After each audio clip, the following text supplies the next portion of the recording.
If we don't agree with it, we're not going to be obedient to things, and we wonder why we can't get many breakthroughs in life. It's because we don't want to be obedient to things. I said it and I'll say it again. You don't have to agree with everything. But if you're obedient, the Lord sees your heart and He'll bless you. Jesus' whole life was an example of obedience to the very end. He came to do the work of His Father and finish it. Matthew 26:39 talks about Jesus came to do the will of His Father. Yes. Jesus knew that all humanity, and He knew that salvation was dependent upon Him going down the road of obedience. He knew that. To a place called Calvary.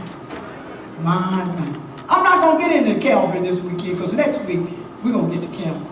Hallelujah. He knew he had to be obedient to go down that road to Calvary. He knew what awaited Him in Calvary.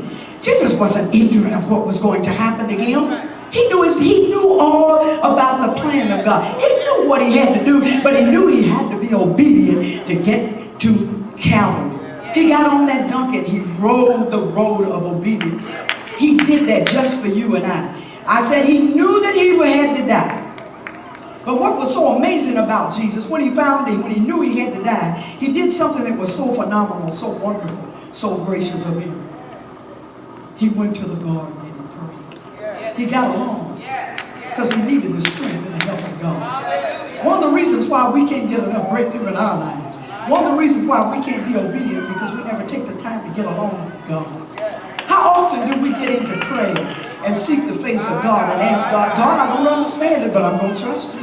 I don't know how it's going to work out, but I believe you. I'm going to be obedient to you. I'm going to do what you have told me to do. See, obedience is a key component in Jesus' road to Jerusalem. He was obedient. If we never embrace prayer, we will never be conformed to the image of Christ.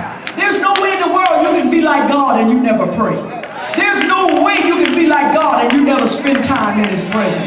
There's no way in the world you're going to get breakthrough in your life if you don't spend time in prayer. Oh, we spend time doing everything else but getting in the face of God. But honey, there comes a time, there comes a time when you got to go and get along. Jesus didn't say, come on boys, go with me. He didn't have to get a whole bunch of folks to follow Him to go to pray. He said, but I'm going to my Father. He went and He got alone with God because He didn't want any distraction. Sometimes you can take so many people with you that you get distracted in your prayer.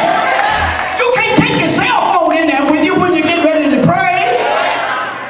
I'm trying to hear from God this week, and the enemy told me, see, because I really believe it. I tell y'all, I really believe it. I believe it literally. When He said to go get in your closet, I really get in my closet.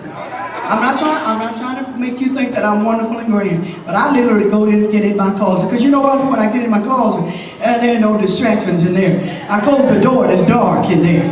And I can just lay in here. The enemy told me, said, you better take your cell phone, because you know by the time you get in there, the phone is going to ring. I said, just like it rings and I don't answer it when I'm not in prayer, I'm not answering it while I'm in prayer. Because I'm trying to hear from God.